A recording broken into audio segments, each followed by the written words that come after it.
This is a beautiful and wonderful country, or maybe I should say it was, before it was taken over by murderers, liars, and thieves. Yes, we do have a crime problem, and our biggest crime problems are the people running this government. Strong language? Yes, and I'm prepared to back it up with proof. Right now, though, I want to take a little time to explain who I am, why I made this tape, and why you need to see it. My name is Linda Thompson. I'm chairman of the American Justice Federation. I'm a U.S. Army veteran, and when I was in the Army from 1974 to 1978, I worked first in the Military History Detachment and then for the Commanding General of Allied Forces Central Europe at NATO headquarters. In that capacity, I revised the NATO War Plans manuals. I also served in the Army Reserve afterwards as a training assistant until 1985. During that time, I was a secretary, a homemaker, and mother of 3 boys. I'm an attorney. I have a doctorate in law and a few other degrees of relative insignificance. I'm married to Al, who is a man of the highest character, other than his mom and dad, I've ever had the honor to know. We have 3 sons, and we live in a nice, fairly ordinary home outside of Indianapolis. Al is the president of American Justice Federation, an engineer in charge of our AEN radio and computer news networks. As an attorney, I took a special interest in cases where government agents abuse their positions of trust. In fact, the main reason I went to law school was because I wanted to make a lasting contribution to preserving this great country. I believed then, though I don't now, that I could best do this through the courts. I started American Justice Federation because I had seen so many people who were forced to simply surrender their dignity and resign themselves to the fact that the humiliation and injury they suffered at the hands of the government would simply go unpunished. Beat my child to death. They beat him to death like a dog. Just like a dog. They beat him to death. They beat up his head. I believed then, and again I don't now, that if a few people here were to fight back through the courts, the abuse would stop or at least be slowed down. In 1987, Al and I began a computer bulletin board service, networking it with other computers across the country. In 1991, we decided to focus the efforts of the network on linking people across the country to share information that was not being reported on the national news. I began to realize that the media was intentionally not covering these stories, and I soon realized that cases where people were savagely beaten, shot, or killed by federal law enforcement and local police were not isolated events. We just weren't being told about them. In Idaho, in August 1992, government agents killed Randy Weaver's only son, 14-year-old Sammy Weaver, and Randy's wife, Vicki. An FBI sniper from the FBI hostage response team in Washington, D.C., appropriately called the HRT, or HURT team, blew the side of Vicki Weaver's head off as she stood holding her 10-month-old daughter, Elishaba, in her arms in the doorway of her own home. The media was kept 2 miles away as all this was going on. U.S. Marshals had set Weaver up, trying to put pressure on him to become an informant for them. 6 U.S. Marshals had traveled all the way from Boston to Idaho and kept Weaver and his family under surveillance, spying on them with cameras for 18 months, filming their every move. Finally, becoming bored, these U.S. Marshals provoked a confrontation by throwing rocks at the house to attract the Weaver's dogs. Kevin Harris and Sammy Weaver, believing they were chasing the Weaver's dog Yeller on the scent of a deer, ran out into a roadway and were confronted by a gunman in camouflage fatigues. The gunman shot the dog. Agents hiding in the woods began firing, hitting their own agent and killing Sammy. As Randy went to check on Sammy's body in the shed later, a sniper fired on him. His wife ran to the doorway of their home holding their baby, calling, "What's happened? What's wrong?" As the sniper's bullet tore off the side of her face, she slumped to her knees and bent over dead in the doorway, shielding her baby even in her death. The governor of Idaho declared martial law, all for one man who'd never bothered anyone. An entire road was built from the highway up the mountain to Weaver's home so that tanks and over 1,000 government agents dressed in full military battle gear could be assembled around Weaver's house. ATF agents with machine guns were posted in the roadways to keep the neighbors back. This was in Idaho, in the United States of America, my country, in 1992. I vowed then that I would personally make it my responsibility to expose the truth to America. On February 28, 1993, the federal government attacked the Branch Davidians in Waco. In the course of investigating our government's actions in Waco, Texas in 1993, I came across the shocking, horrifying proof that our government intentionally murdered its own agents and the people at Mount Carmel in Waco, Texas. Over the next year, I gathered more information about Waco and made a detailed documentary and a tape about the children who were killed in Waco. If you haven't seen these 3 tapes, I urge you to do so. For information on ordering the 3 tapes, you could call 1-800-749-9939. You will see indisputable proof that our government murdered not only its own agents, but 96 people in Waco, Texas, 25 of them children, 17 of them under the age of 5. On April 19, 1993, in perhaps the most publicly televised, outrageous, and inhuman atrocity in the history of this country, government agents rammed tanks through a church home and used poisonous chemicals on 71 men and women and 25 children, 17 of them under the age of 5, in spectacular color before our eyes, burning them to the ground in Waco, Texas, while government agents and the media parroted lies intended to convince the world that somehow these people were meeting a fitting end, yet none of them had committed any crimes. This isn't the justice for all that we grew up hearing about. What happened? What has gone so very wrong? How do we put it right? As I began searching for the answers to those questions, it became clear to me that these pockets of brutality and corruption are merely symptoms of a larger, far more pervasive evil that is now literally controlling this country. This is the New World Order plan, and the scenes you've just seen and the scenes you're about to see are all about the New World Order, and they are why I am doing what I'm doing now and why I won't stop, and why you must listen and why you must know what really is going on in this country. Find out who these people are, what their plan is, and how they got so much power over us. Find out what's going to happen so you can help stop the New World Order.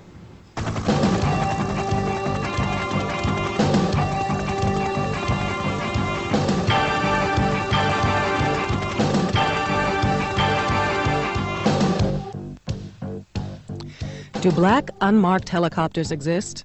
Of course they do. You're looking at some now. These helicopters in Tupelo, Mississippi are Kiowa attack and surveillance helicopters made by Northrop. The small ball on the top is special surveillance equipment that allows the helicopter to descend below a hill and still see above the hill without being seen. These UH-60 Blackhawks were used in Panama. This UH-1 helicopter was filmed this year in Gulfport, Mississippi. Instances of black helicopter sightings are numerous. These attack helicopters were filmed during the siege in Waco, Texas. The small one has some of the highest firepower of any helicopter. These black helicopters were filmed at the FBI headquarters in Waco, Texas by Linda Thompson. Joe from Texas sent us these pictures of a black helicopter buzzing his home. Hilda, another patriot in Mississippi, has been harassed by helicopters and snapped these shots. In downtown Washington, D.C., Linda Thompson and her family were followed for several blocks by a helicopter that passed over 7 times. The Thompsons were able to tape it on the last 2 passes. As you can see, the chopper came down quite low. This is just one of several instances of the Thompsons being buzzed and harassed by black helicopters since helicopters first buzzed the Thompsons' home for 3 days in March of 1993, after Linda Thompson began exposing the government's involvement in Waco, Texas. They were doing this purely for harassment. We have received numerous reports and pictures of such sightings from people who have been harassed by black helicopters, usually for speaking out against government activity. In the meantime, the media and government disinformation specialists were telling people that the black helicopters don't exist, and people who claimed to have seen them were crazy. We knew they existed. We began to wonder who they are and where they come from. The harassment the Thompsons have experienced didn't stop with just helicopters. In the parking lot outside American Justice Federation, this target was drawn on Linda Thompson's car. This is one of the cars that followed a staff member at AJF. The office has been broken into, brake lines have been cut on cars of staff members, the office has been buzzed by helicopters, the Thompsons have been shot at several times, their dog was killed, and all of the staff at AJF have been followed repeatedly. One day, Al Thompson was followed by this car, and despite yelling and honking at the driver, he couldn't get the fellow to turn and look at him. Of course, it was a government agent. We've taken pictures of government agents following staff members in airports, cars, and so forth. Our phones have been tapped and our mail tampered with. Shown here is one of the times we had a sweep done for bugs in our office. We knew we must be onto something for someone to be harassing us this much, so we decided we had to find out who these guys are. Who flies the black helicopters and what have they got to hide?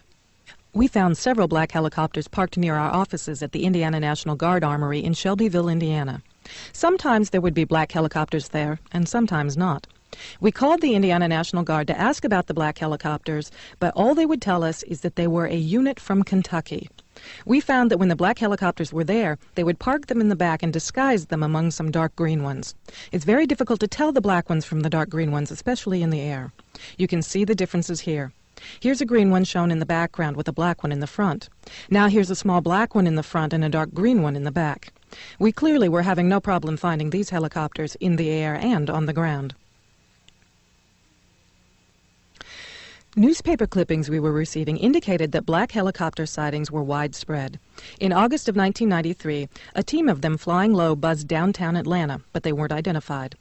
People in Atlanta were only told it was an anti-terrorist squad practicing for the 1996 Olympics. This black Chinook was on the front page in Santa Rosa, California in November 1993.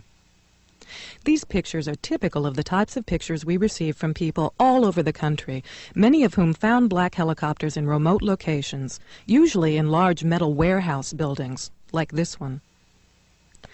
We have found that these are generally CIA operations, and you can usually find a railroad and metal fabricating plant nearby these sites. Mike and Carol Benn of Dallas, Texas, have gathered 17 million signatures to impeach Bill Clinton. They've been visited by the Secret Service, who told them, "You have an awfully nice home to be doing what you're doing." Just shortly before complete daylight on the morning of January 11, 1994, I was jerked out of bed, completely brought awake by a tremendous noise coming down over our home of the military helicopters. And I pulled down the shades and looked out the window, and all I saw was this heavy blanket of fog rolling over the neighborhood, and I couldn't really see it, but I could hear it. And then I heard it move away from over top of our house, across the street, and down. And then I heard it go away. So being dazed from being sound asleep that early in the morning and being jerked out of bed, awake by that noise, I thought, well, maybe the fog has echoed the noise somehow and it's thousands of feet in the air or something, I don't know. So I just went back to bed, looked at the clock when I laid back down, and it was like 6:45. And 15 minutes later, I was jerked back out of bed by the noise of fire engines coming down the street. And I thought, well, at this point, I got to put my pants on, go outside and see what in the world is going on here, because there's something drastically wrong. By the time I got outside, it was completely daylight. About 89% of the fog had lifted. They were running hoses over the house and into the house, and the people were running out. The child that was in the house was running out. Found out later that the mother had already left and was coming back to pick up this child a little bit later. So no one was hurt in the fire, but their home was just completely gutted out, and the flames coming out the roof and everything. And I never associated this with the helicopter at that particular moment. We were out in the street, and a bunch of the neighbors were out in the street, standing by the fire trucks, and just having the typical conversations you have in a situation like this. Well, what happened? What's going on? And I asked one of the neighbors, "Did you hear military helicopters down over our houses this morning, right before daylight?" And one of the women said, "Yes, I sure did, and it sure scared me." And I thought, well, gee, that's incredible. So it's not something I was just imagining. The day went on, and within an hour, I wasn't really watching this as a problem with the federal government at this time. So we went on with our daily activity of packing mail here and handling the phone calls and talking to radio stations and on and on and on. We noticed that 6 or 8 white plain cars, like medium-sized Chevrolets, drove up in the neighborhood. Men are getting out in suits with cellular phones to their ears. So we went on with the day's activity. At 6:30 that night, I was up at 7-Eleven on Tuesday evening now, on the 11th. One of our other neighbors across the street was there, and while we were in line, I said, "Isn't it terrible what happened this morning with the fire?" And he says, yeah, and he says, when I got home from work at 4:30, he says, I went down there and the fire marshal didn't know what had caused the fire, but he says, one of the guys, the insurance people, now we're talking about these people in the gray suits with the cellular phones, walked up to him and the clipboards and said that the fire started by lightning. And he said, I thought that was kind of funny because there was no rain or lightning this morning. And I says, well, there sure wasn't any rain or lightning this morning. That house couldn't have been hit by lightning. And all of a sudden, a little alarm started going off in my head that we had a real problem here. And obviously, that was meant for us.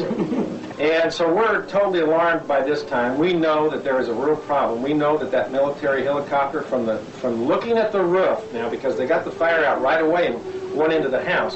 One end of the house, you can tell from the pictures that you've already seen earlier in this tape, the roof was totally burnt off. But at the other end of the house, on the bedroom end of the house, you can see that the round holes were, something obviously entered that house and started on fire. And there's just no question about it. We've seen the beginning of this video. That was a segment of home video from Mike, so we couldn't do anything with the soundtrack you just heard, but we think you'll find these pictures very convincing. As you can see with the aerial on the roof, it'd be impossible for this house to be hit by lightning without burning the ground wires to that aerial. I don't know if we can see the ground wires past the aerial or not. I'll get in as close as I can. There you go. There's a ground wire running down the side of that pole. And that would definitely be burned in half if the house were hit by enough lightning to start it on fire as bad as this, with holes in the roof and everything. And we can see that that's not so. And of course, the way it's burnt out right here in this area is the kitchen area of the house, and then back here to the left is the garage area of the home.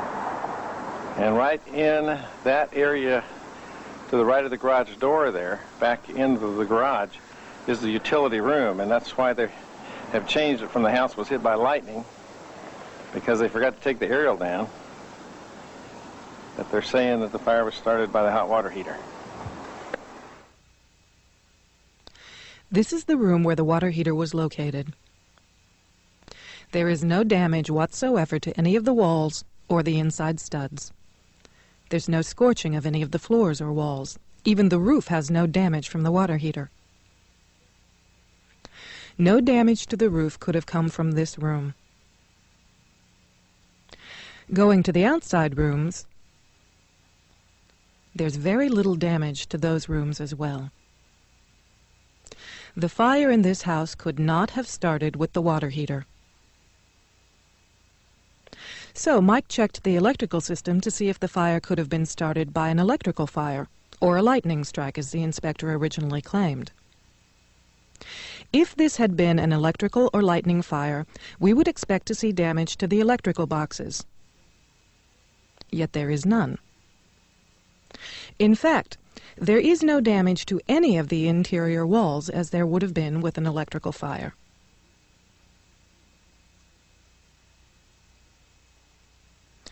As you saw earlier, the antenna and wiring on the roof were intact too. In fact, the only fire damage, as you can see on these rafters, is from the outside on the roof down. Any place there is burning, it's from the top down. This was probably the most convincing part of Mike's video. These shots of the rafters show that all of the burning had to have originated from the roof. There is no damage coming from the inside. It is all from the roof down. If you look at these holes on the roof, these are holes made by the firemen with their axes. Yet over to the right, there are very clearly missile holes burned from the outside in. We've had military people identify these holes as the type made by sabot rounds fired from helicopters. The burning very plainly goes in. This was very plainly not an electrical fire, a lightning strike, or a fire from a water heater. This was a hit from black helicopters. It's just incredible, and it is frightening. And I'll tell you, the only thing that has saved us here is that Carol and I have realized from the beginning that what we were starting was standing up against the federal government. And we've all heard nightmares about people in the past have tried to stand up against the federal government and failed, and somehow the federal government ruins their life. And so we realized right away that, this is something that we had to feel good about. The date indicator on Mike's video is wrong. That attack occurred in January of 1994 and was a powerful motivator to find out who these guys are. We found them at Fort Campbell, Kentucky. This is concertina wire surrounding the perimeter outside their headquarters, marked by a sign that has the Army Special Operations Group symbol on the left and the 101st Airborne Eagle on the right. This is their headquarters. It is the 160th Special Operations Aviation Regiment at Fort Campbell, Kentucky, often called Task Force 160, or the Night Stalkers. Their chain of command goes up to the Army Special Operations Group commander. They have 600 various types of helicopters at Fort Campbell and keep 300 of them outside at a time. More of their helicopters are located throughout the country. This group is often referred to as Delta Force, but the truth is there is no one Delta Force. Task forces are formed from members of special forces, such as the 10th Mountain Division or the 75th Rangers out of Fort Benning, Georgia, or from members of law enforcement, such as the ATF, DEA, FBI, IRS, CIA, or other government agencies and even private corporations. The members of the task forces often receive fake orders, so their own units do not know they are participating in a Task Force 160 mission.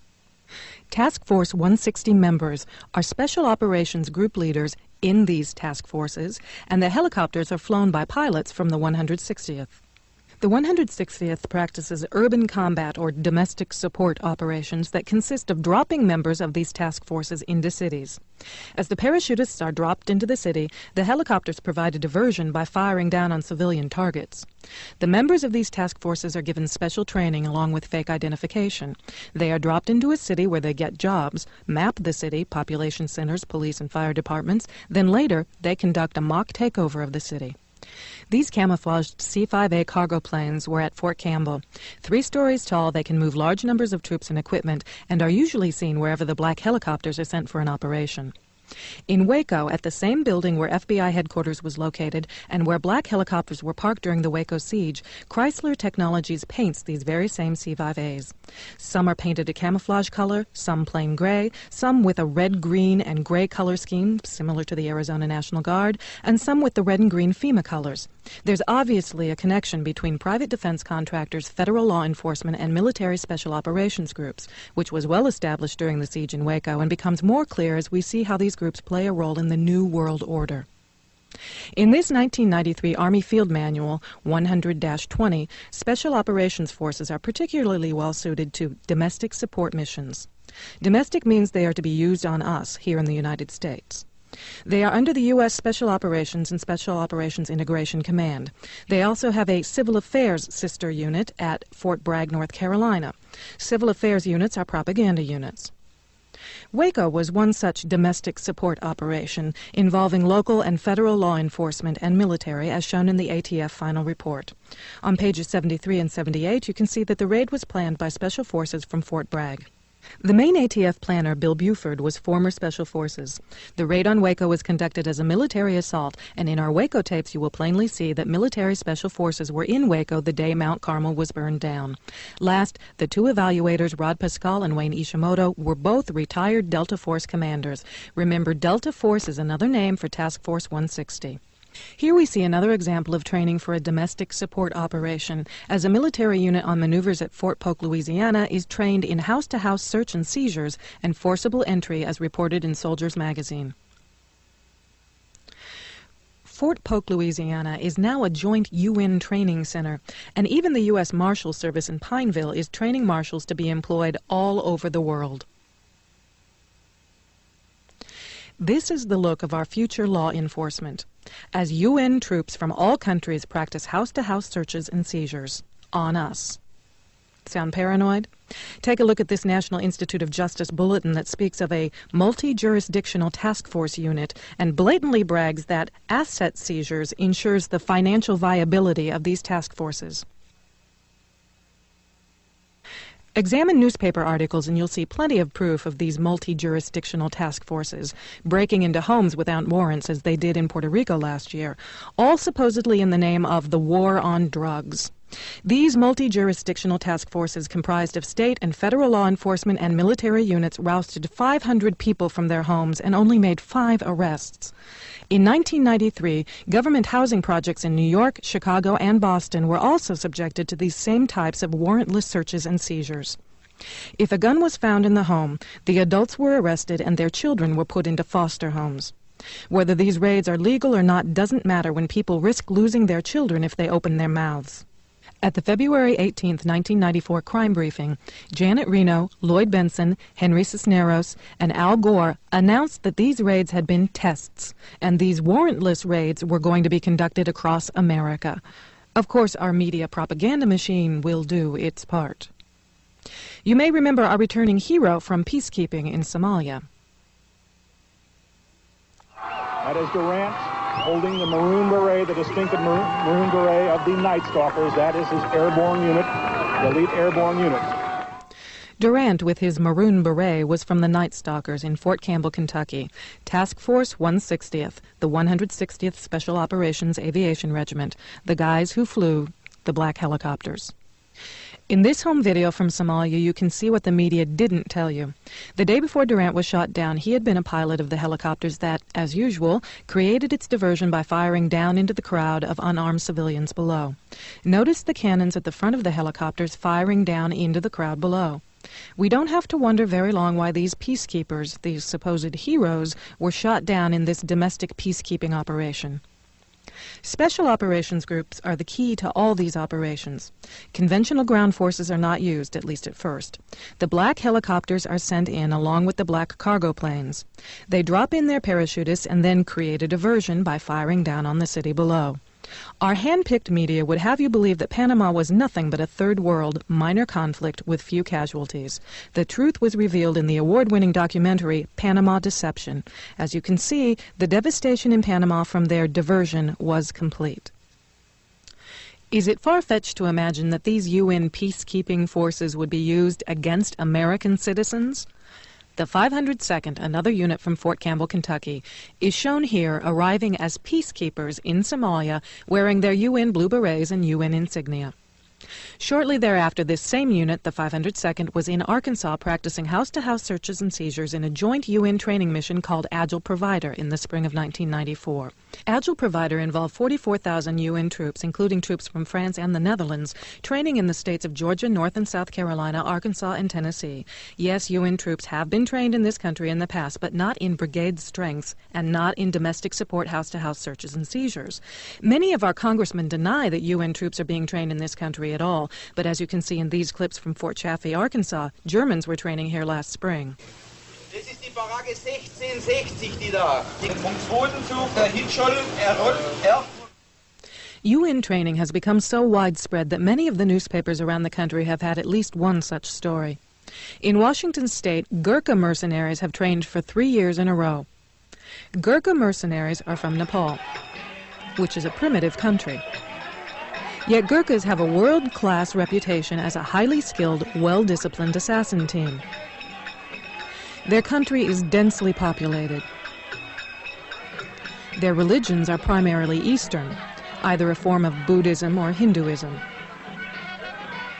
It is this background that lends itself to the Gurkhas' single-mindedness in their tasks and training.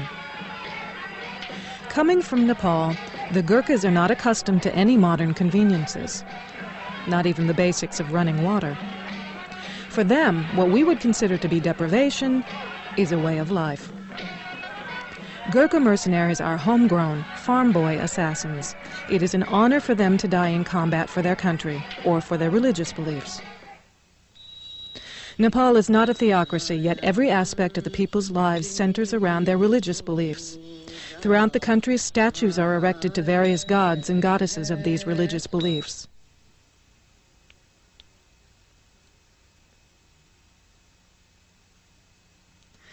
People will say prayers for a baby about to be born, for the success of a crop just planted, or to ward against evil spirits who would invade their homes at night, Or they might say a special prayer for the blessing of the good gods to protect them from the evil god Kali. The overpowering and menacing spirit of the evil god Kali is evident in the statues and paintings throughout Nepal. Kali must be appeased or satisfied. Oftentimes there will be a special altar in the village square where goats are sacrificed by cutting off their heads to ward off the evil Kali.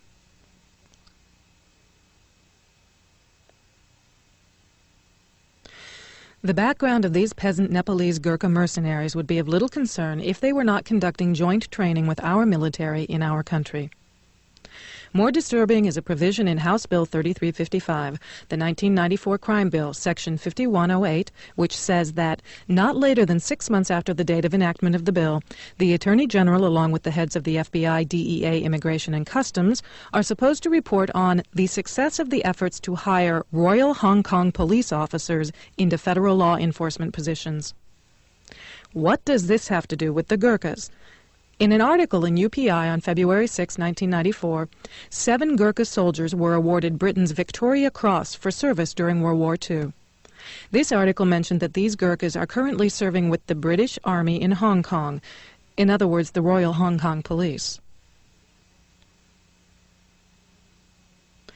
This official news release from the Navy High Command, Atlantcom, further confirms that UN troops were training in this country this past spring in forcible entries of homes using special operations tactics. News releases from around the country speak of law enforcement and military training together for so-called terrorist suppression involving attacks on civilian facilities.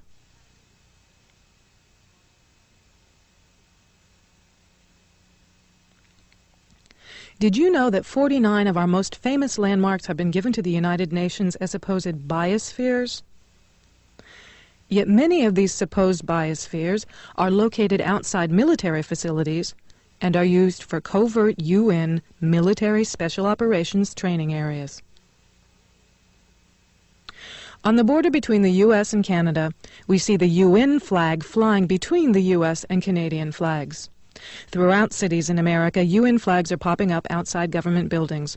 But perhaps most disturbing was this letter received by New American Magazine detailing a survey given to Marines at 29 Palms Base. We confirmed this survey was given to Army Special Operations recruits. The survey asked troops whether they would swear to the following code. I am a United Nations fighting person.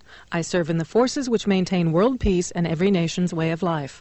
I am prepared to give my life in their defense.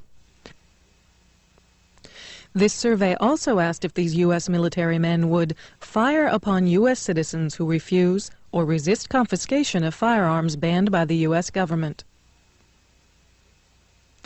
The signs of the military being combined with or used as law enforcement are just about everywhere once you begin to look. We found these 2 military LCMs parked in St. Petersburg Harbor in April 1994. They are U.S. Army, parked outside of the new St. Petersburg Beach Police facility where they will patrol the waters. Did you notice the federal tax agents dressed like military patrolling the roads during the Waco siege, or the black military helicopters at each of the Indy 500 races for the past several years?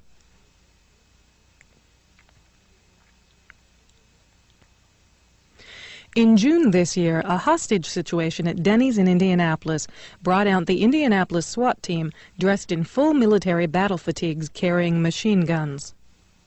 Welcome to the New World Order, where military occupation is a way of life, as police with their machine guns and military battle fatigues or black assassin clothing are indistinguishable from the military that often accompany them. The White House proposes that the DEA and ATF be combined into one Gestapo federal police force. Yet this has already happened, as we have already seen in countless examples. We are being conditioned to accept combined military and law enforcement all around us, as we are told we shouldn't be concerned. Just as people in Alaska were told not to be concerned about the unidentified black uniformed military troops with machine guns making traffic stops this year either.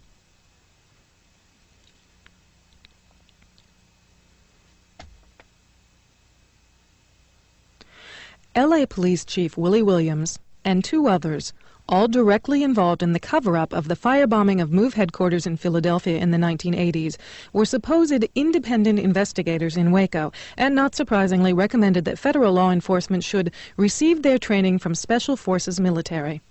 This shouldn't be too surprising coming from the police chief of Los Angeles, where Daryl Gates formed the first SWAT team, where the term SWAT originally meant Special Weapons Assault Team, and where brutality has become commonplace. The military mindset begins at basic training for LAPD, who train just like the Marines in boot camp. Somehow fascism as a model for good behavior has become commonplace. Governor Zell Miller of Georgia has instituted boot camps for juvenile offenders, where young offenders can be adequately brainwashed to fit into the military mindset of the New World Order.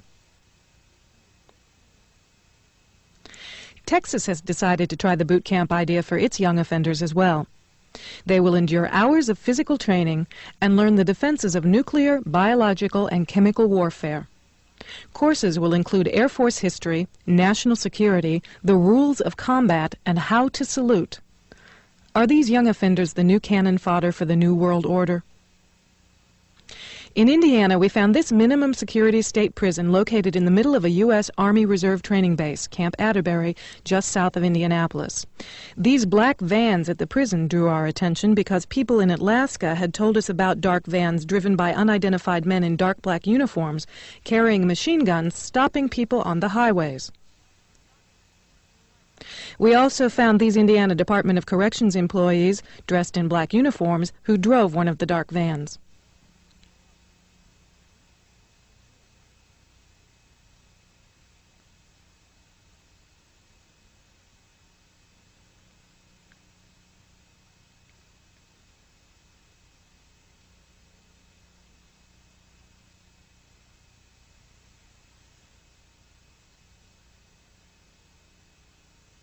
We found that these state facilities are being built in the middle of U.S. Army property, not just in Indiana, but other states, as people sent us pictures of such facilities in their states, such as this facility at Camp Pinckney in Brighton, Michigan. You see not only the black vans here, but curiously, there are reverse swastikas carved into each end of the roof.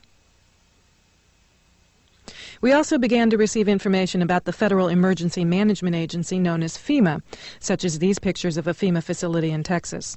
FEMA operations are divided into 10 regions, as we were told in this letter from FEMA.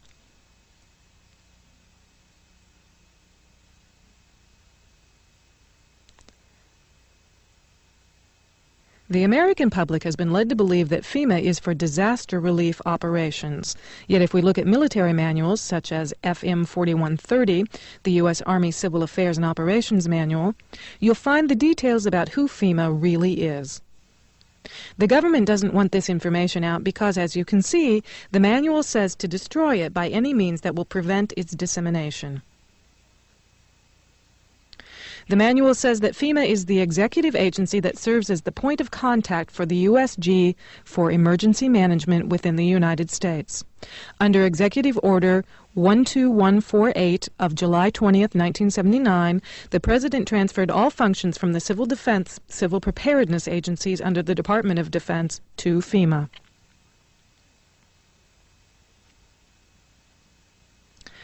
FEMA develops and implements overall concepts and policy guidance and directs activities for nationwide plans and preparedness for emergencies during peace and war.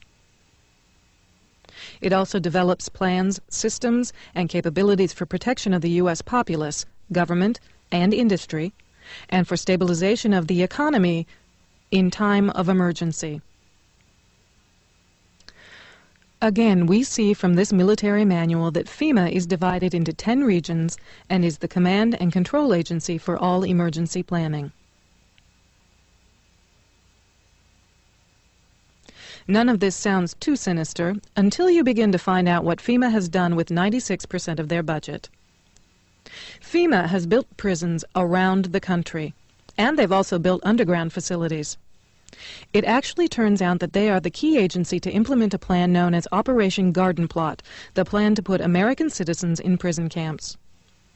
Under Executive Order 12919, signed by Bill Clinton on June 3, 1993, presidential authority under a 1950s Defense Production Act was delegated to the Secretaries of Defense, Agriculture, Treasury, and Commerce to seize all civilian property for the government solely by declaring them necessary for national defense.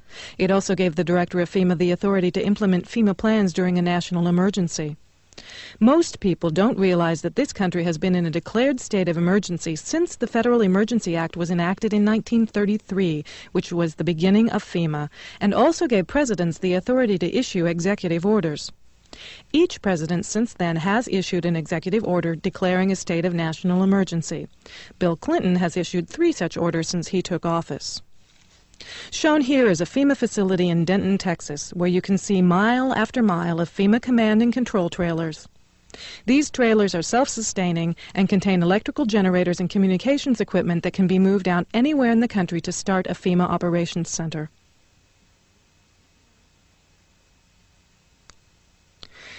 Several military manuals, such as these manuals, ranging from 1985 through 1994, speak of FEMA as the implementing agency for Operation Garden Plot, the plan to put American citizens in prison camps under military control. This 1994 Field Manual for Military Police speaks of Operation Garden Plot as a DoD civil disturbance plan that tells the military what they can and cannot do, and that they will operate under FEMA control.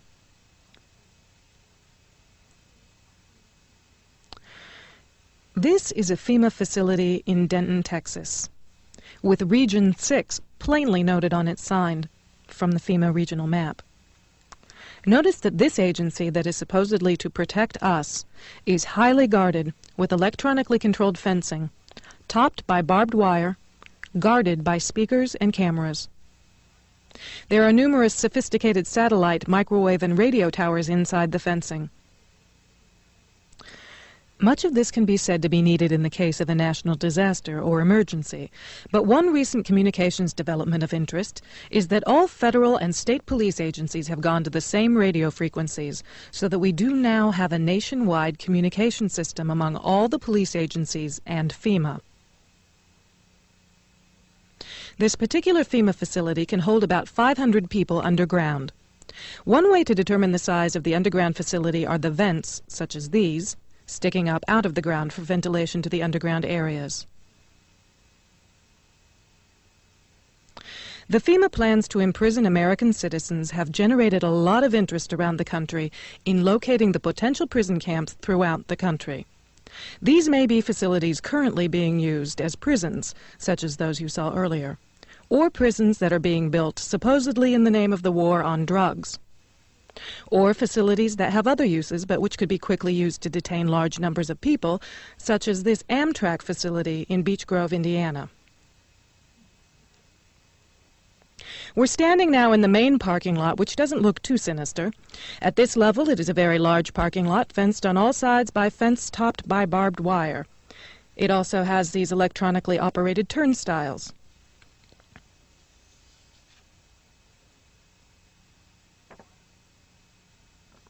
There is also a surveillance camera, just like we saw at the FEMA facility, pointing out to the parking lot, and a helicopter windsock. All of these apparent security measures are particularly unusual here, because this is a very low crime area, and this facility is nothing but an old train repair station with nothing in it worth stealing. In this portion of the parking lot is a brick building, suitable for processing, next to a gate that leads right out to the railroad tracks, and all of this is contained inside a fully fenced area, now 3 layers deep in fencing at this point. This U.S. Air Force train indicates federal and military involvement. Facing the opposite direction, you can see that this area, too, is a very large fenced area with railroad track running the length of the fence and plenty of warehouses.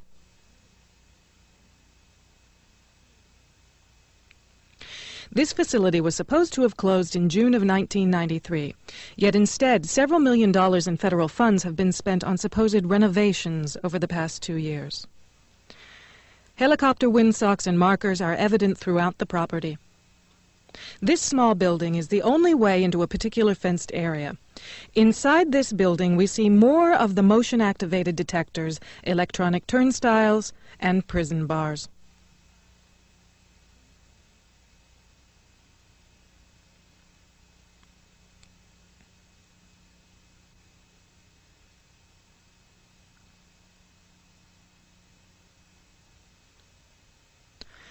All of the renovations to this property have involved putting in new fencing, electronic turnstiles, concrete flooring in unused warehouse buildings, and putting in large gas furnaces on buildings that were never heated any time in the past 20 years.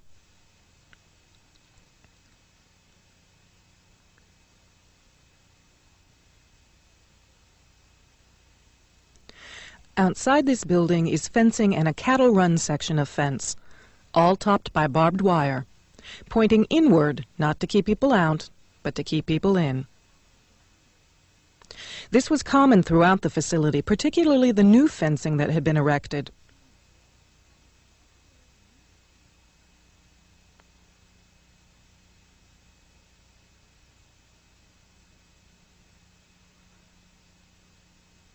Inside the fenced area on the other side of the building, you'll see signs that say Red Zone, right up next to the railroad tracks that run the length of the fenced area.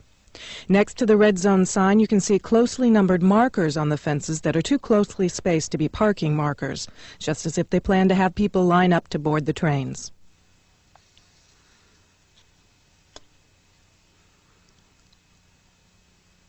Here's a helicopter marker on the power lines outside the facility, indicating expected helicopter traffic, and again, another tall radio antenna. Looking around, you can get an idea of how huge this place is and how many people it could contain in its fenced-in area. In yet another fenced area, we see a large warehouse building at the end, with the electronic turnstiles in front of it. The building is one that has a new concrete floor, and its doors and windows have all been blocked. Outside, there are new gas pipes.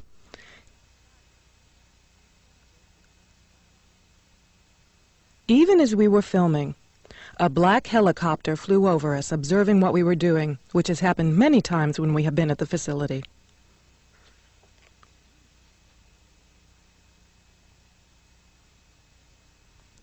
The gas lines and gas pipes at the facility run the length of the buildings.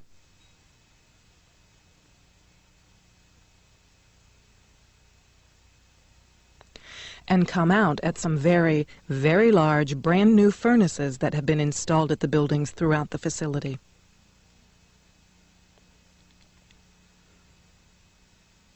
We found this crane, which has seen better days, but is plainly marked U.S. Army, in the middle of the stockyard.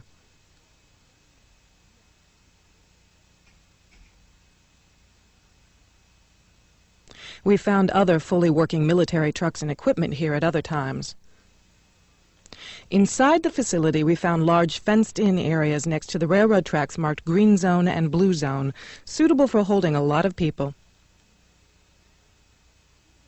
Many of the old warehouse buildings have had new concrete floors put into them. Unused sections of railroad track have been dug up and replaced, and from the supplies in the stockyards, it is obvious they will be doing even more construction and fencing.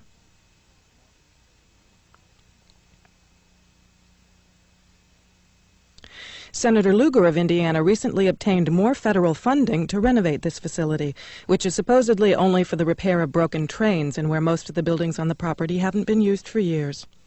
It certainly appears they are expecting more than just broken trains. This tower, overlooking the entire facility at one end of the facility along the railroad tracks, also has a radio antenna on it with a ladder up inside of it.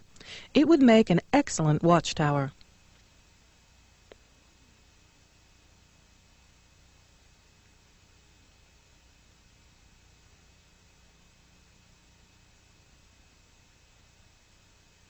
One thing we discovered last year are these stickers on the backs of traffic signs along highways in various states. They come in all shapes, sizes, and colors. These you're seeing now are in Indiana. We found a veritable smorgasbord of these stickers near Crane Naval Air Station. As we approached the facility, the stickers we could see were solid, and as we drove away from the facility, the stickers we could see were the same shapes and colors as those on the other side of the road, but they had holes in them. We believe these are what are called tachomars, which is a military acronym for troop transport markers. We have found these stickers in many different states, such as these in Michigan and Kansas. Following the blue ones in Indiana, we often end up at railroad tracks. In Utah, following blue stickers led to missile storage sites.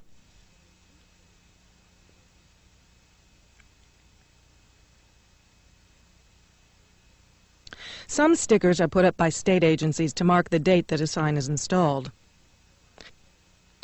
These are easy to distinguish from the troop movement stickers because they have a date and the name of the agency that inspected the sign or sticker. The troop movement markers do not have any markings on them.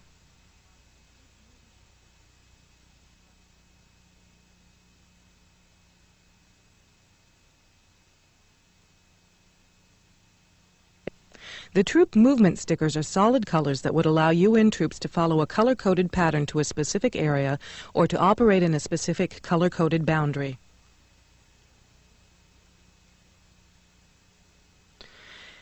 These types of markers on the ground are helicopter direction markers. These have been found in areas just prior to the troop movement stickers appearing. These are indicators that your state is being marked according to Global Positioning Satellite System grid coordinates.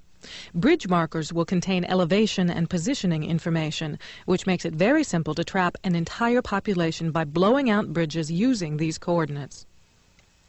We are being conditioned to accept increasing surveillance in all aspects of our lives. When military units were chasing ID'd in Somalia, our newspapers reported the use of high-tech helicopters and electronic cameras and devices that from space could capture the state motto on an automobile license plate as if this were just business as usual. Military equipment is being converted to law enforcement use, such as using submarine detection equipment and high-tech surveillance gear to track people. ATF has long been involved in tracking our guns. In 1992, Congress appropriated $233 million for what is being called the Intelligent Vehicle Highway System, or IVHS for short. Another $240 million was appropriated in 1993. This is the national surveillance system being set up along all the highways all across America to spy on Americans. You may doubt that this federal surveillance system is real, so we're listing the reference numbers so that you can take these numbers down to your local library and look these bills up in your own government's public records. This is the national tracking system being set up all over our country. As usual, our lame media is touting this as if it's a great thing, and the government is selling it to us as if it was for our own good. Go out right now onto the interstate and look at the extremely tall light poles. When you find one with an antenna on it like this one, look closely and you'll see it has a camera. These cameras are part of the IVHS system that is being touted as the Great Oz of travel coordination. Supposedly, your car will be able to communicate with these cameras to tell you the shortest route to travel, or how far you have left to go, which is pretty lame when you consider that AAA has been doing this for years without spying on us. More importantly, these cameras can receive and tape information from your car, such as where you are. And all these cameras feed their information back to law enforcement agencies. This light pole has two cameras on it, pointing in opposite directions. Most of these cameras are located on the interstates for now. These cameras can be used to film people's license plates and generate tickets, or communicate with computers in police cars and even monitor you from satellite. Sound far-fetched? Satellites are already being used to track 18-wheel semi-trucks. Their movements show up on a large electronic map at the trucking headquarters, or wherever they'd like it to appear for that matter. Yet, if this were merely to help facilitate the movement of truck traffic around the country, why would the trucks need this warning that lets everyone know that a satellite is tracking it?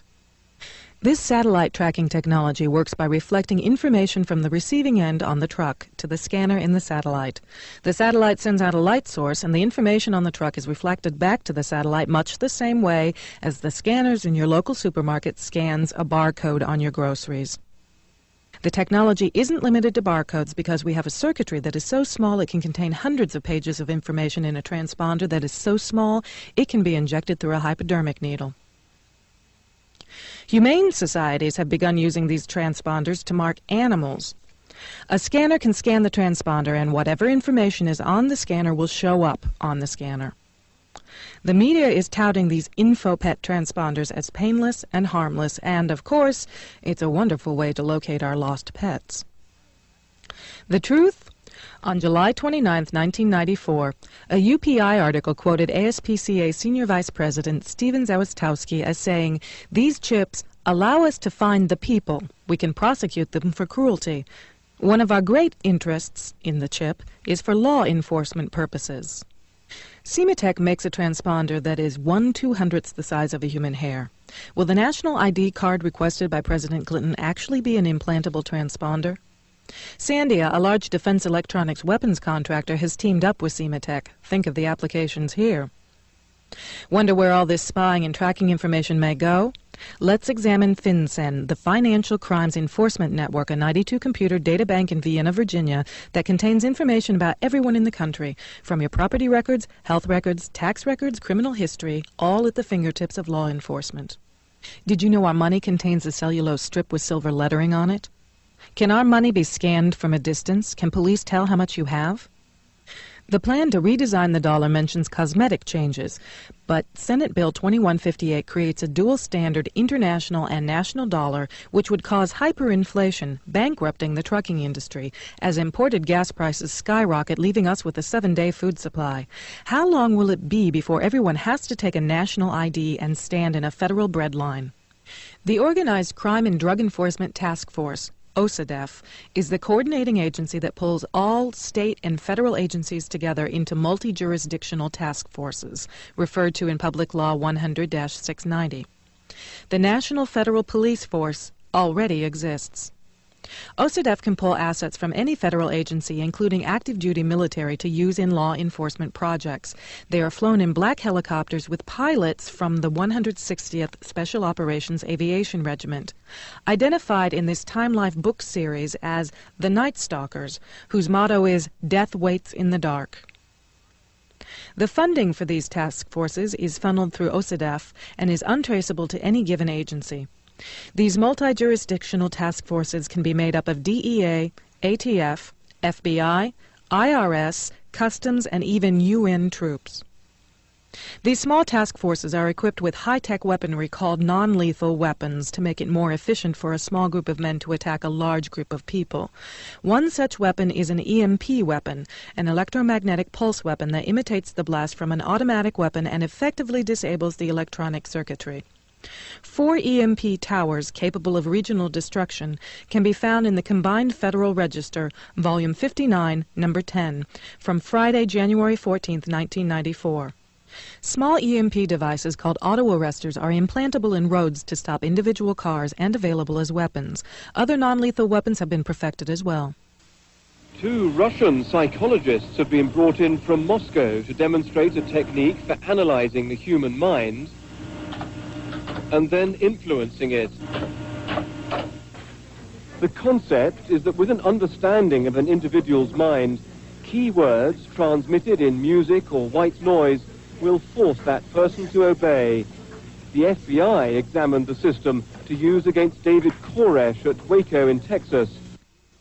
Los Alamos Labs in New Mexico is the clear leader in developing non-lethal weapons, such as laser lights that blind, sound waves that make large groups of people sick, microwaves that can burn people from a distance. These weapons are touted as being more humane, but in fact they disable a large group of people at one time, enabling a small group to go in and quickly and quietly kill them. John Alexander is the leader in the development of these weapons for Los Alamos. Several thousand U.S. troops are training in the U.S. this summer and fall, and if we look around us, we can see plenty of the signs and symptoms of a global takeover under the auspices of the United Nations taking place right here in our country. These trucks are Soviet trucks imported from eastern Germany, parked at a private facility in the DeSoto National Forest in Sautier, Mississippi, just outside Gulfport off Highway 59. A sign on the facility says Airmar.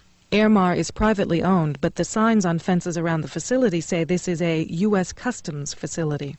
Several acres of federal forest land was bulldozed to create this customs facility solely for Airmar. Airmar tells us these trucks are going to be refurbished, refitted, and repainted to be delivered to third world countries for use as vegetable and food trucks. However, these trucks began appearing in late February, and by July, none of these trucks had been refurbished. Notice that these trucks are fully loaded. Look closely at the equipment that includes equipment to spray nerve gas, tires that are self-inflating to travel in up to 4 feet of water, and heavy radio and communications equipment. They have bills of lading on them that plainly show these trucks were shipped from Germany, UN, meaning they were shipped out of Germany and into the U.S. with the UN bill of lading on them. These few white trucks, not chemical trucks, which Airmar admitted were not refurbished, were brought in from California as samples. Airmar claimed it was just a coincidence that white was a popular color in hot third world countries. This privately owned facility is protected by the federal government. Notice that here, too, there is a high radio tower. No one knows for sure what this facility really is, but one thing is certain, it's not what we're being told it is. And there are 750 Soviet chemical trucks sitting in Mississippi whose sole use is to spray chemicals and nerve gas in chemical warfare operations. What are they doing in Mississippi? What are they doing on U.S. soil? And why are they under the protection of the U.S. government if they are privately owned? The equipment on these trucks has not been stripped off, and they are not being refurbished. Instead, they plainly look as if they are ready to be used, perhaps on us. Is this part of bringing UN troops into the United States as peacekeepers? It could well be. In the past year, we have located UN troops training at Fort Polk, Louisiana, Fort Chaffee, Arkansas, Camp Atterbury, Indiana, Fort Carson, Colorado, Fort Richardson, Alaska, Fort Benning, Georgia, Fort McCoy, Wisconsin, Fort Dix, New Jersey, Fort Rucker, Alabama, and the School of the Americas in Georgia. And Soviet troops are coming to this country for joint training throughout the summer and fall. Senator Sam Nunn from Georgia was quoted as saying he was certain the American public would welcome the Soviet troops as peacekeeping forces in the United States.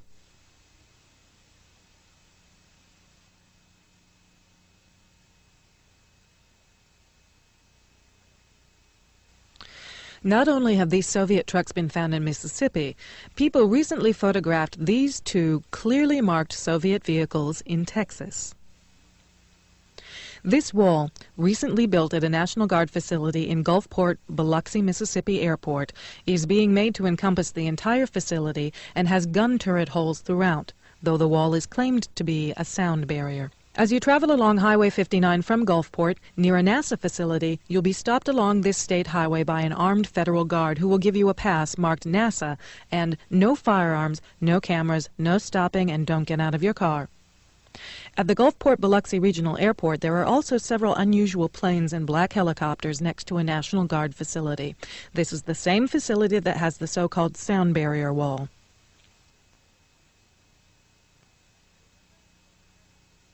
This train full of American-made tanks was one of 7 such trains that passed through Indianapolis en route to Fort Lewis, Washington in June. We were told that this was the 3rd Armored Division returning from Europe. Yet Fort Lewis has such a severe housing shortage that many military families are actually living in tents. Yet this whole division is being sent there. 3 other such trains passed through Indianapolis in early August, one heading to Fort Riley, Kansas, another to Alabama, and the 3rd to Fort Lewis, Washington. Are these tanks part of Operation Garden Plot, to be used to round us up for the slave labor camps, along with the black helicopters and federal law enforcement that look like active-duty military stationed in our roadways as they were in Waco? Welcome to the New World Order. Expect no mercy.